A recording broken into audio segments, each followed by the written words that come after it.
Oi, pessoal. Bom dia, boa tarde, boa noite, boa madrugada. Estamos iniciando aqui mais um encontro, o encontro número 6. Hoje vamos entrar no capítulo 1 do Evangelho segundo o Espiritismo, a primeira parte desse estudo.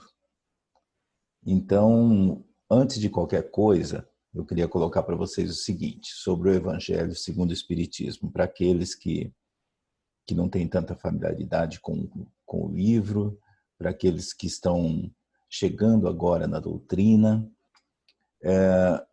Chama-se Evangelho segundo o Espiritismo justamente porque são retiradas passagens do Evangelho de Jesus, que seria o Novo Testamento. Dentro deste Evangelho, que foi escrito pelos apóstolos, muitas coisas são colocadas em formato de parábolas, ou talvez em formato de mensagens subliminares, ou mesmo ditas diretamente, mas ditas ao povo naquela época. Portanto, pode ter sido perdida alguma coisa, alguma noção de como elas foram interpretadas. Então, os capítulos do Evangelho começam com citações. E em seguida entra aquela parte segundo o Espiritismo, ou seja, é isso que Jesus quis dizer. É isso que Mateus escreveu. É isso que Lucas escreveu. Então, o capítulo 1 chama-se Não Vim Destruir a Lei. Porque em Mateus tem essa passagem que Jesus diz isso. Então, é importante colocar que tudo isso que a gente vai estudar aqui, primeiro vem a citação e depois vem a interpretação daquilo que foi dito lá no Novo Testamento. Vamos começar então? Esse texto que a gente vai ler agora está no Evangelho.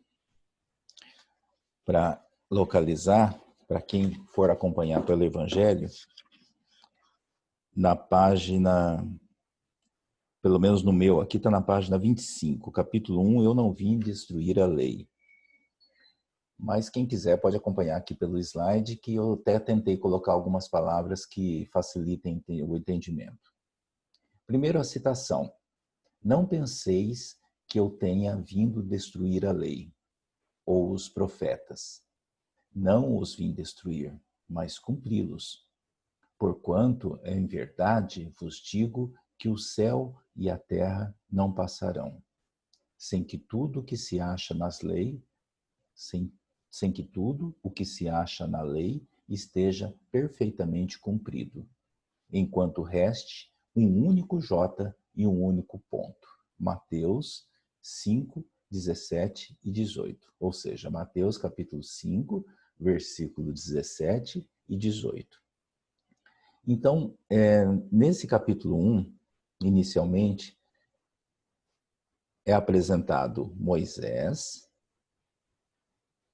depois Jesus e depois a ciência e a religião, a ciência que veio fechar essa tríade. Então vamos falar primeiro sobre Moisés. Na lei mosaica, há duas partes distintas: a lei de Deus, promulgada no Monte Sinai, e a lei civil ou disciplinar, decretada por Moisés. Uma é invariável, a outra apropriada aos costumes e ao caráter do povo. Ela se modifica com o tempo. A lei de Deus está formulada nos 10 mandamentos seguintes. E aí inicia os mandamentos. Mas nesse primeiro parágrafo, que fala, na lei mosaica há duas partes distintas, a lei de Deus promulgada no Monte Sinai e a lei civil ou disciplinar decretada por Moisés. A gente vai tentar colocar aqui para vocês que a gente tem que separar o que é lei de Deus e o que é lei de Moisés. São duas coisas bem distintas. Primeiro mandamento. Eu sou o Senhor, vosso Deus, que vos tireis do Egito, da casa da servidão. Não tereis diante de mim outros deuses estrangeiros. Não fareis imagem esculpida, nem figura alguma do que está em cima do céu, nem embaixo da terra, nem do que quer que esteja nas águas sob a terra. Não os adorareis e não lhes prestareis culto soberano.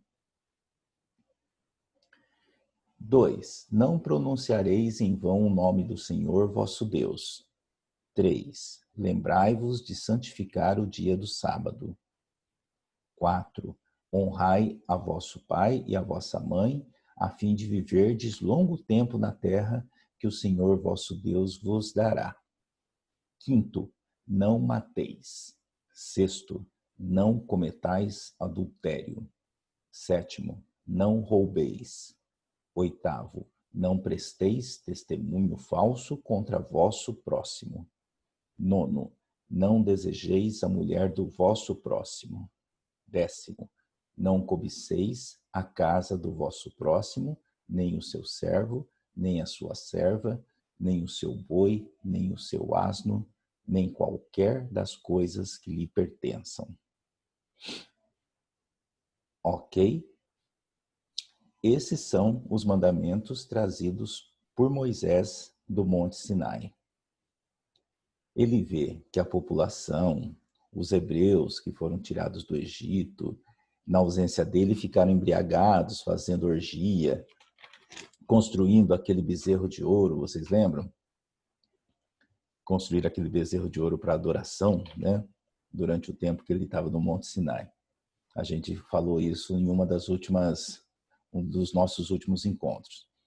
E como o primeiro mandamento aqui, ó, eu sou o Senhor, vosso Deus, que vos tireis do Egito, da casa da servidão. Não tereis diante de mim outros deuses estrangeiros.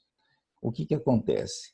Como o primeiro mandamento já era não adorar outra imagem, Moisés se revolta, quebra as tábuas, volta ao topo do Monte Sinai, fica lá mais 40 noites e depois retorna com as novas tábuas com os 10 mandamentos.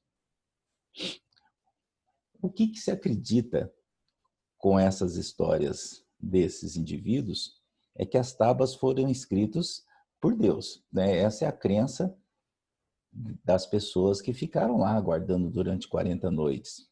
Mas nós temos um indício que há realmente essa questão mediúnica, que na verdade foi escrito por Moisés. Ele não ficou lá esperando as tábuas serem escritas por Deus, né? E todo esse processo de escrita nas tábuas foi muito mais intuitivo do que qualquer coisa.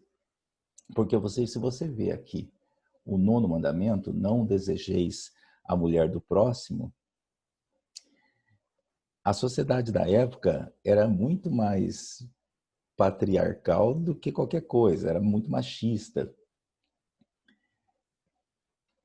Se você analisar literalmente, ó, não desejeis a mulher do próximo, o correto seria não desejeis o cônjuge do próximo. Ou seja, se você for analisar ao pé da letra, a mulher podia cobiçar o homem. O que não pode é o homem cobiçar a mulher do próximo.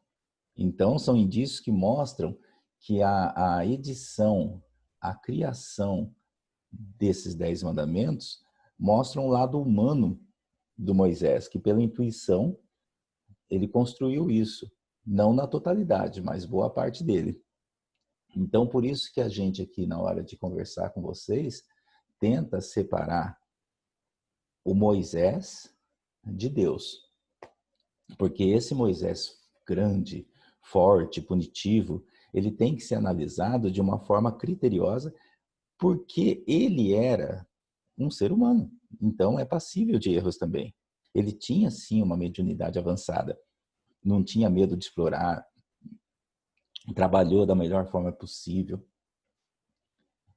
em cima dessas intuições, mas ainda assim era um ser humano. com todas as falhas que nós temos, né? Mas vamos continuar aqui. É de todos os tempos e de todos os países essa lei, e tem por isso mesmo caráter divino.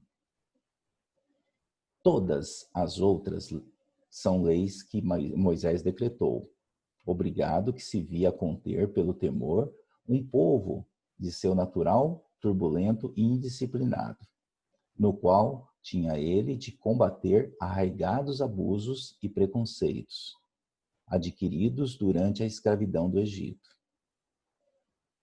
Para imprimir autoridade às suas leis, houve de lhes atribuir origem divina, conforme o fizeram todos os legisladores dos povos primitivos.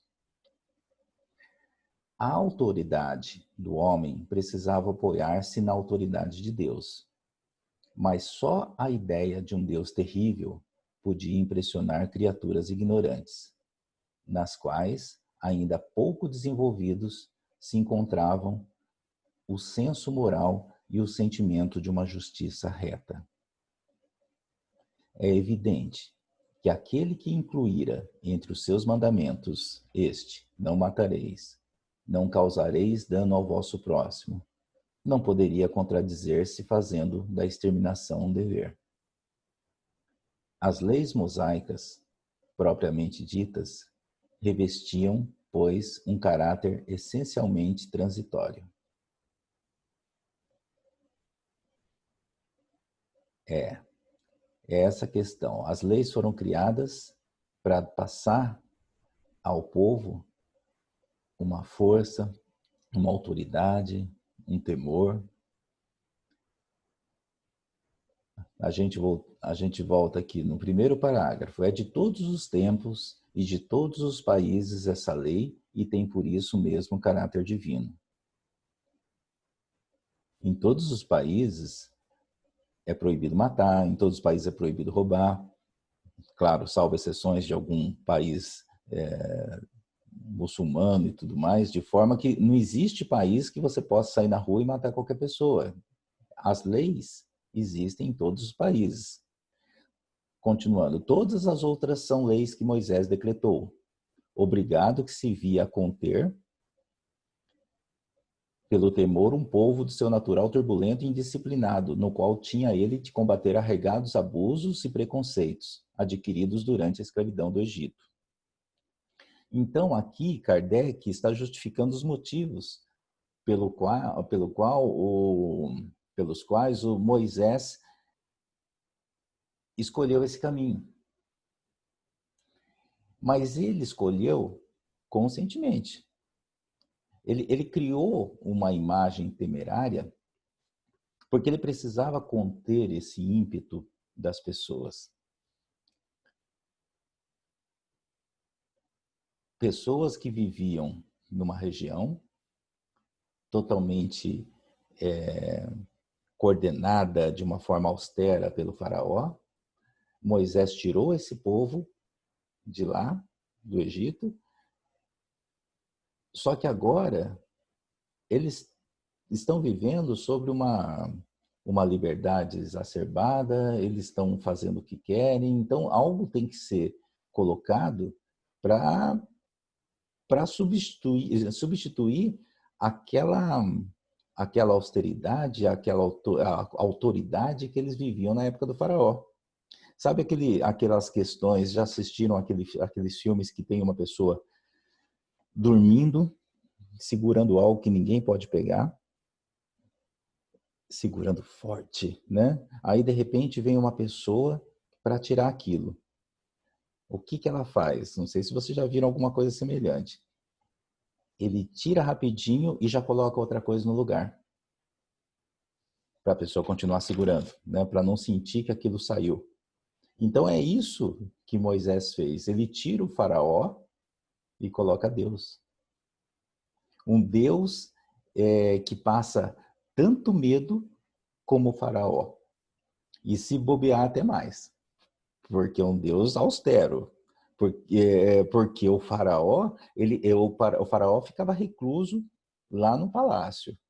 Já Deus não. Já Deus vê Deus te vê em todos os lugares que você está. Então, fica tudo bem mais difícil, né? Não tinha como esconder as coisas de Deus. Então, a coisa é bem pior do que na época do faraó. A pessoa tem que tomar cuidado. Continuando, para imprimir autoridade às suas leis, houve de lhes atribuir origem divina, conforme o fizeram todos os legisladores dos povos primitivos. A autoridade do homem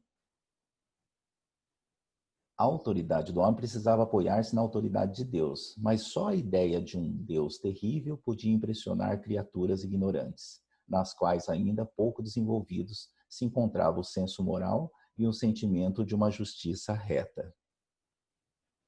É evidente que aquele que incluíra entre os seus mandamentos, não matareis, não causareis dano ao vosso próximo, não poderia contradizer-se, fazendo da exterminação um dever. As leis mosaicas, que aqui está errada a palavra, tá? É mosaicas, propriamente ditas, revestiam, pois, um caráter essencialmente transitório. Então, é isso aí. Vocês estão entendendo, né? Moisés passou que todas aquelas leis tinham vindo de Deus para imprimir a eles um caráter divino. Senão as pessoas não ouviriam, senão as pessoas não respeitavam. Tudo que ele pensava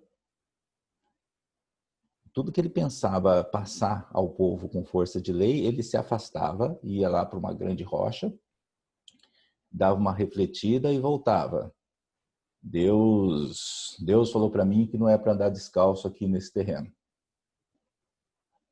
Então todo mundo falava, pô, Deus falou que não pode andar descalço nesse terreno, vamos fazer isso, né? Deus está falando. Olha só, mesmo ele falando isso, ainda havia indivíduos que duvidavam, que não respeitavam. Isso aí acontece em todo lugar, mas a grande maioria respeitava, sim, como uma determinação divina. E este Deus que Moisés, que Moisés colocou para esse povo, se você pensar, se você refletir, está muito presente nos dias de hoje.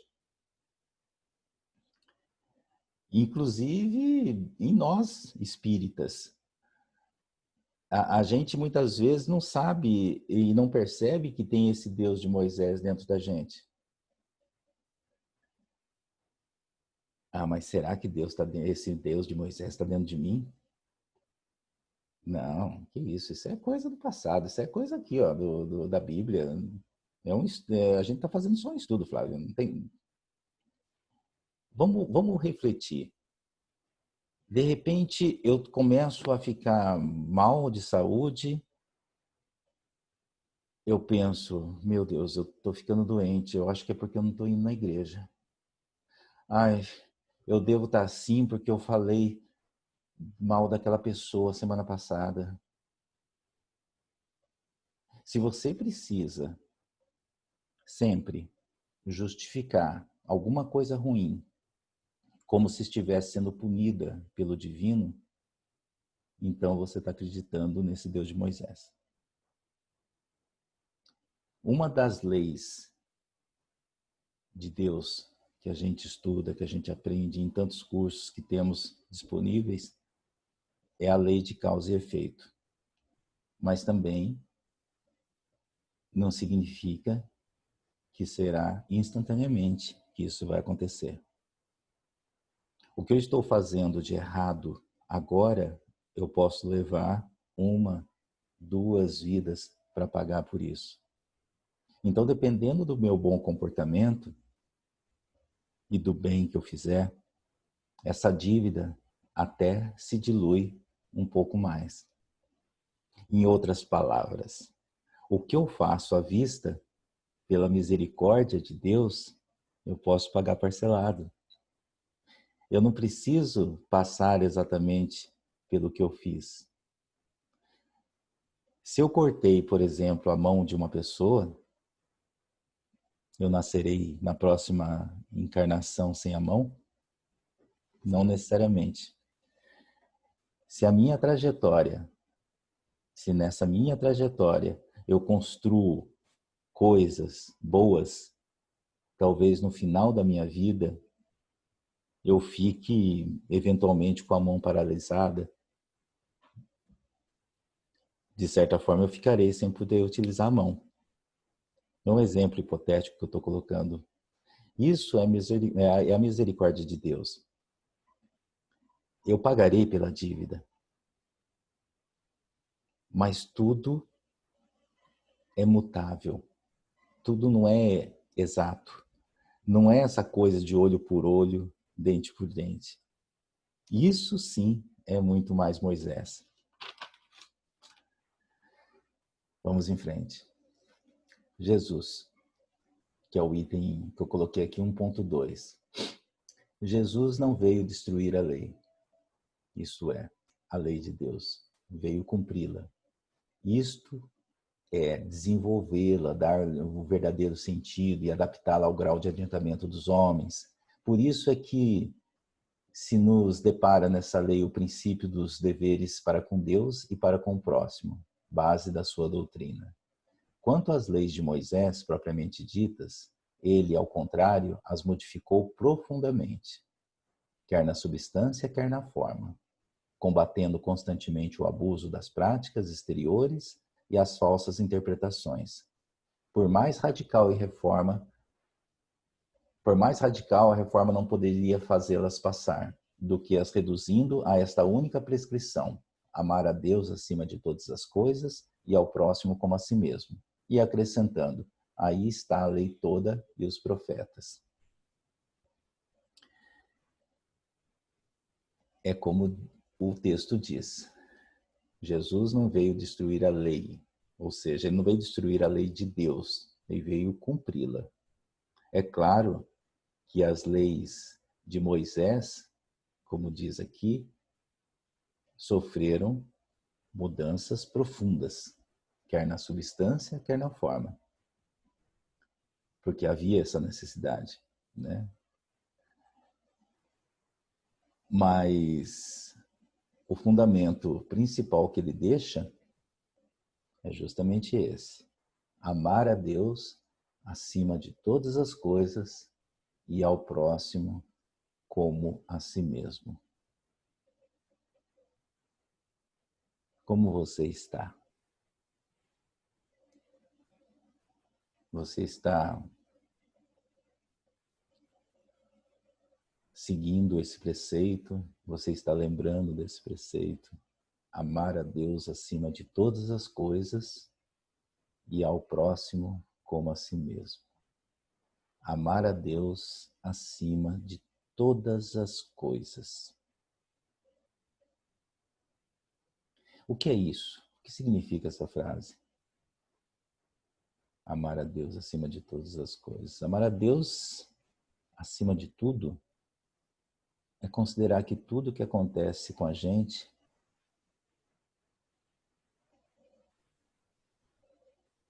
é para o nosso bem, é respeitar.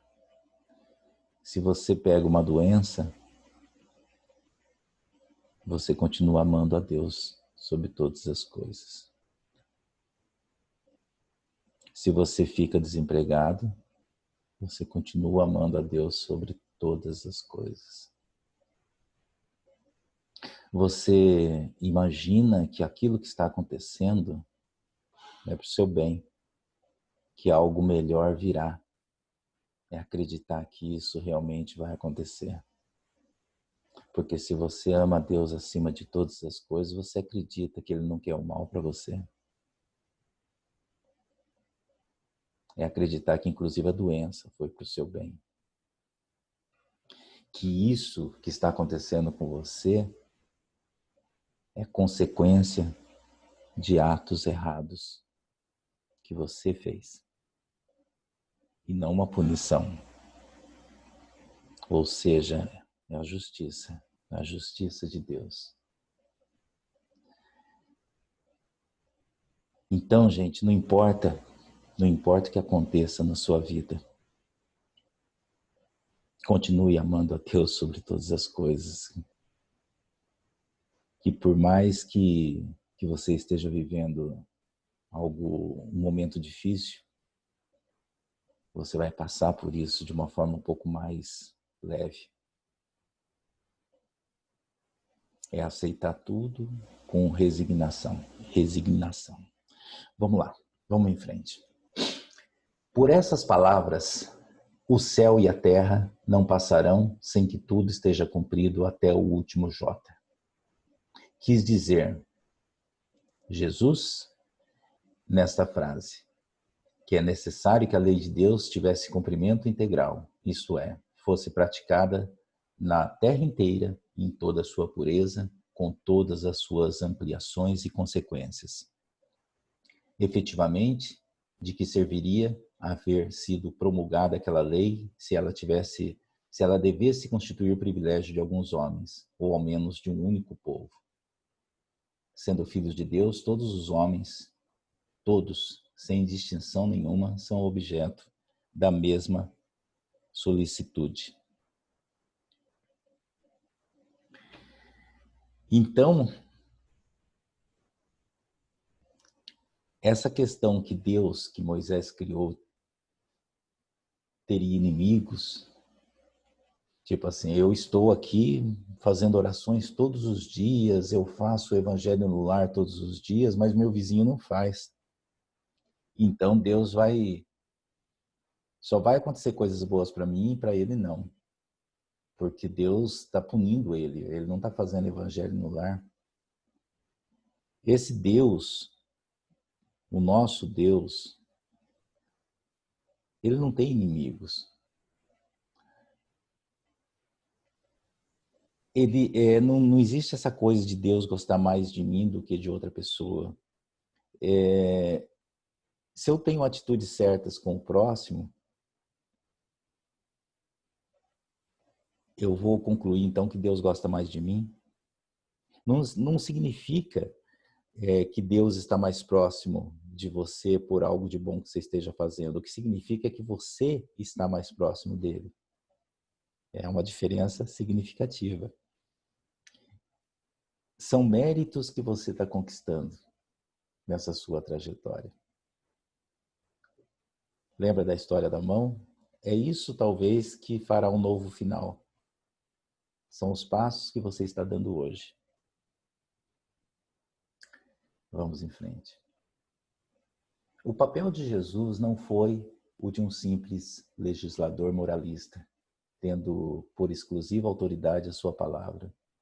Cabia-lhe dar cumprimento às profecias que lhe anunciaram o advento. A autoridade lhe vinha da natureza excepcional do seu espírito e da sua missão divina. Ele viera ensinar aos homens que a verdadeira vida não é a que transcorre na terra, e sim a que é vivida no reino dos céus. Viera ensinar-lhes o caminho que a esse reino conduz, os meios de que eles se reconciliarem com Deus e de pressentirem esses meios da marcha das coisas por vir, para a realização dos destinos humanos.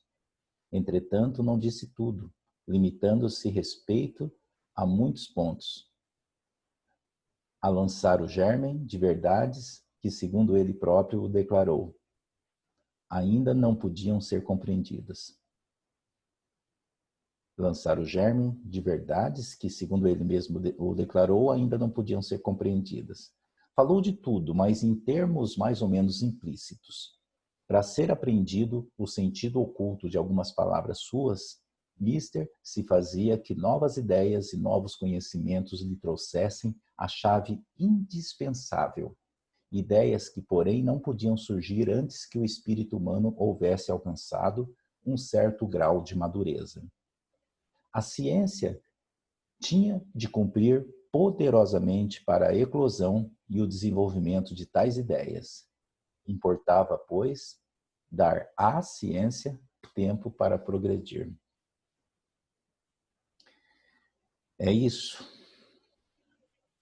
Ele veio ensinar que a verdadeira vida não é nesta terra, e sim no plano espiritual.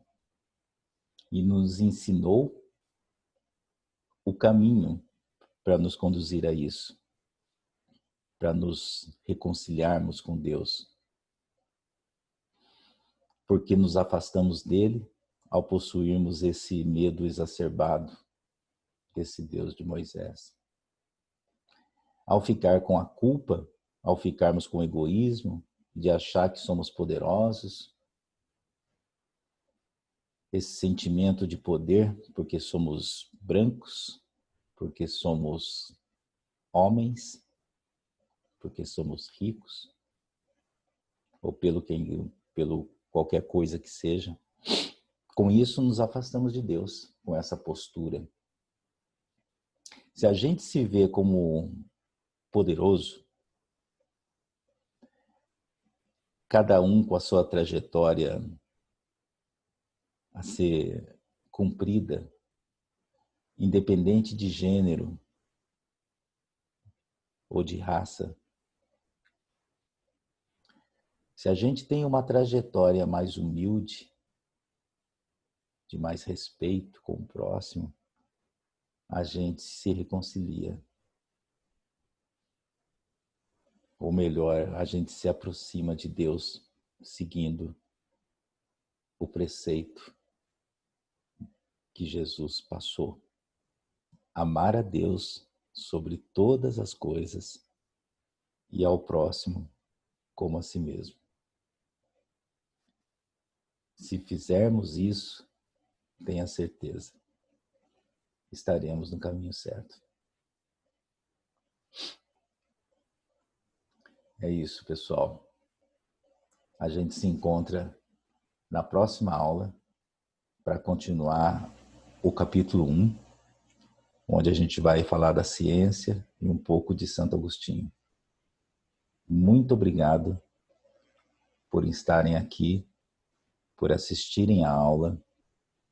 Gostaria muito que vocês comentassem, que vocês me falassem o que achou da aula, desse nosso encontro, daquilo que foi colocado. Isso ajuda muito nesse trabalho de montar o material, de pesquisa. Não precisa ser elogio, pode ser crítica, pode ser sugestões, mas participem, dê opiniões, tá?